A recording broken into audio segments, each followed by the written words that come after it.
Sir अभी तो comment तो ढेर सारे हैं, लेकिन मेरा एक पर्सनल प्रश्न है आपसे कि हम ये अक्सर जी। देखा करते हैं कि बहुत सारे लोग वीडियो में कमेंट करते हैं कि आप लोग ये गलत बताते हैं कि खीर खाने से, हल जोतने से पहले बच्चे की जो जन्म हो जाती थी। और आप लोग एक तरफ ये सत्य क्यों मानते हैं कि बुद्ध को पीपल के पेड़ के नज़दीक ही ज्ञान हुआ था? क्या बुद्ध ये पीपल टीचिंग करता था या पीपल के पेड़ में किसी प्रकार की जादुई शक्ति थी?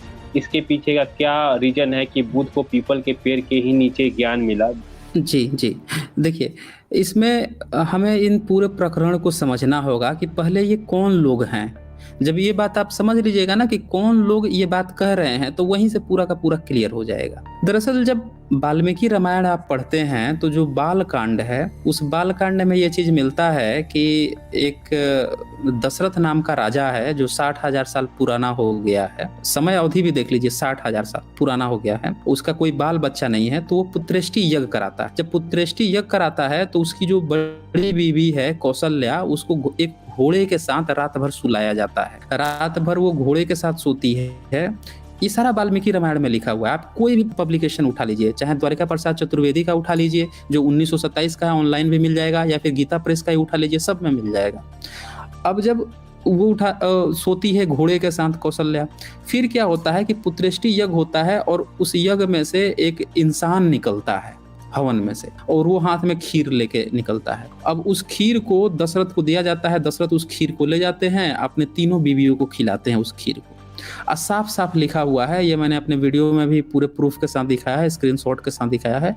उसको वो खिलाते हैं और उसी श्लोक में ही लिखा है कि उसको खीर को खाने के बाद से तीनों रानियां पृथक पृथक गर्भ धारण कर लेती है। साफ साफ लिखा है। अब देखिए, बच्चे जो हैं खीर खा के उत्पन्न हो जाते हैं, 4 बच्चे वैसे होते हैं, उत्पन्न हो जाते हैं। तो ये बात इनमें लिखी हुई है। तो अब इनके पास ना कोई ऐसा सबूत नहीं बचता है। उसी में सीता के बारे में भी लिखा हुआ है, हल चला रहा था तो उसके फल के नीचे घड़ा आया, उसमें से उस सीता का जन्म हुआ, उसमें से वो निकली। ये सारी बातें इनमें लिखी हुई। तो ये सारी बातें जो हैं, यहाँ पे ये लोग बुरी तरह से फंस जाते हैं। अब ये सवाल इनसे कौन करते हैं? हिंदू तो करेगा नहीं, वो तो बेचारा उसकी ऐसे ही पोल पुट्टी खुल रखी है, वैसे कोई हिंदू होता नहीं है, सब ब्राह्मण धर्मी होते हैं। तो ये बातें उठाते हैं बौद्ध मार्गी कि भाई तुम्हारे अंदर ये गलत गलत बातें लिखी है, तो हम तुम्हारी मानेंगे ही नहीं, हम तो जा रहे हैं बुद्ध को मानने। वो सही बात करते हैं। अब यहाँ से ना इनके दुखड़ा रोना शुरू हो जाता कि भाई अब ये गलत हो गया, तो क्यों ना हम बुद्धिस्टों को, बुद्ध को गलत ठहरा दे। बुद्ध कैसे सही हो जाएगा? हम गलत हो गए, बुद्ध सही हो जाएगा। तो अब ये इस चक्कर में आते हैं बुद्ध को गलत कहने। तो बुद्ध को जब गलत कहने के लिए अब क्या करे बेचारे? तो बुद्ध का तो प्रमाण शिलालेखों से मिलता है। बुद्ध का प्रमाण जो सिक्कों का इतिहास है वहां से मिलता है, राजवंशों से मिलता है। तो अब इनके पास वहां कुछ सबूत मिलता ही नहीं है। जब कुछ सबूत नहीं मिलता है, तो अब ये उठाते हैं इन्हीं की लिखी हुई संस्कृत की किताबें।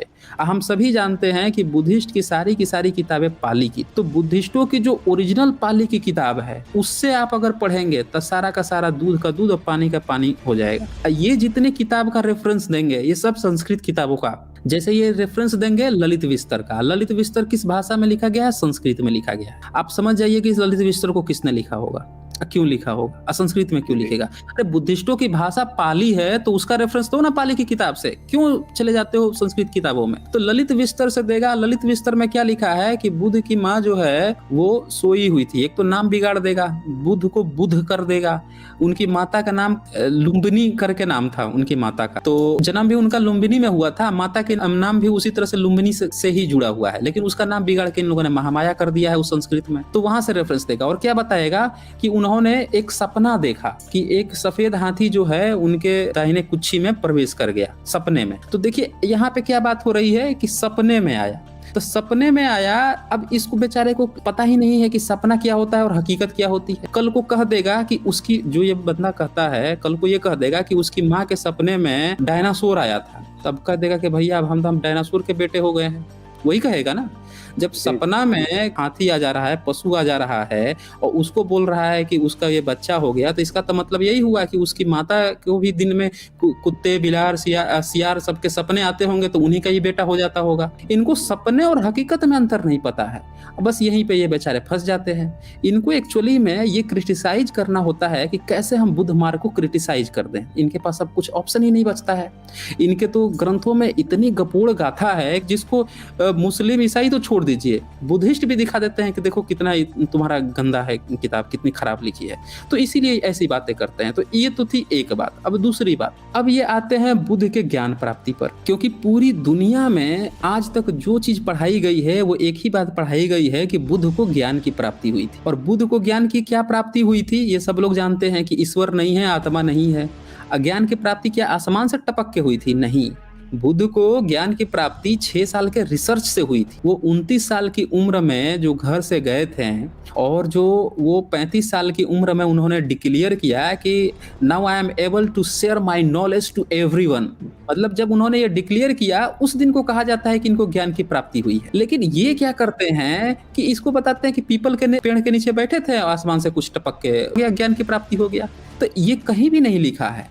किसी माई के लाल में दम नहीं है कि आके साबित कर दे कि पीपल के पेड़ के नीचे बैठने से ज्ञान की प्राप्ति होगी। कहीं नहीं लिखा है इनको, इसीलिए कभी सबूत नहीं दिखाते हैं। लेकिन बाकी पूरी दुनिया इनका स्क्रीनशॉट खोल के दिखा देती है कि देखो तुम्हारे ग्रंथ में क्या लिखा हुआ है, लेकिन ये बेचारे नहीं दिखा पाते हैं। इसीलिए नहीं दिखा पाते, इनके पास सबूत ही नहीं है। तो ये तथ्यों को तोड़ने मरोड़ने का प्रयास करते हैं। अरे बुद्ध जो है घर से बाहर गए थे, जब किसी घर में नहीं रहते थे तो पेड़ के नीचे बैठते थे, दिन भर अपना चिंतन मनन करते थे। उस समय की वो परंपरा थी, लोग जंगलों में भी रहते थे। श्रवण परंपरा तो यही है। मेगस्नी जी ने पूरी इंडिका में श्रवण परंपरा बताया है कि ये लोग जंगलों में रहते थे, वहीं पे बैठते थे, खाते पीते थे, फलों से वो लेते थे, वो भी वही काम करते थे। तो ये कौन सी बात हो गई पेड़ के नीचे बैठने से ज्ञान की प्राप्ति हो गई? अबे गधो, जो ज्ञान की प्राप्ति होती है आप कहीं भी रहिए। लोग तो जब जेल में रहते हैं, जेल में बैठे बैठे न जाने कितनी किताबें लिख देते हैं। तो क्या जेल में बैठने से ज्ञान की प्राप्ति हो गई? बैठ के वहां ज्ञान की तपस्या कर रहे थे? अरे नहीं। जिस इंसान के पास ज्ञान है, सोचने की ताकत है, समझने की ताकत है, वो अकेले में भी रह के सारे सॉल्यूशन खोज निकालता है। इसके साथ एक बात और जोड़ते हैं कि खीर खाने से ज्ञान की प्राप्ति हुई थी। अब इन गधों को ये नहीं पता है कि पहले पीपल के पेड़ के नीचे बता रहे थे, अब बता रहे हैं खीर के खाने से ज्ञान की प्राप्ति हुई थी। खीर खाने से कैसे ज्ञान की प्राप्ति हो गई? खीर खाने से कौशल्या प्रेग्नेंट हो गई, केकई प्रेग्नेंट हो गई है। ये लोग जो तीनों रानियां थी वो प्रेग्नेंट हो गई। उस पर उसका मुंह नहीं खोलेगा और आके क्या बता रहा है? खीर खाने से ज्ञान की प्राप्ति हो गई। पूरी बकवास कथा है, कहीं नहीं लिखा है। पूरे किसी भी बुद्धिस्ट टेक्स्ट आप पढ़ लीजिए, कहीं नहीं लिखा है कि पेड़ के नीचे बैठने से ज्ञान की प्राप्ति हुई या फिर खीर खाने से ज्ञान की प्राप्ति हुई। ये दिया होगा कि वो हर जगह घूमे, हर जो उस समय का गुरु था उनके पास गए, सबके पास जाकर किसी ने उनका सॉल्यूशन नहीं दिया। हर रीति अपनाया, हर विधि अपनाया, तब भी उनको सॉल्यूशन नहीं मिला। अंततः उन्होंने खुद से खोज किया कि क्या सही है क्या गलत है, चिंतन करते थे बैठे। ये है पूरी कहानी। सर, आपको मैं धन्यवाद देना चाहता हूं कि जिस तरीके से आपने इन बातों को रखा, मुझे काफी खुशी हुई। जितने भी अभी तक साथी लाइव को देख रहे हैं उनको भी अच्छी जानकारी मिली होगी। हालांकि ऐसे प्रश्न बहुत कॉमन हो गए थे, कमेंट के माध्यम से हो, जब मनुवादी विचारधारा के लोग मानसिक से जब ग्रसित होते हैं, जब हमारी बातों को नहीं पकड़ पाते तो कहीं ना कहीं इस तरह के बातों को करके उलझाना चाहते हैं। तो उम्मीद है अगर आपके सामने भी इस तरह का प्रश्न आता हो तो साइंस जर्नी के माध्यम से जो हम लोगों को ये जानकारी मिली है, आप इसका इस्तेमाल वहां कर सकते हैं। तो अब आप सभी से विदा लेने का समय आ गया है और जितने भी साथी इस लाइव स्ट्रीमिंग को देख रहे हैं, एक बार वीडियो को लाइक भी करें और चैनल को जरूर सब्सक्राइब कर ले। जी, बहुत बहुत धन्यवाद आपका भी।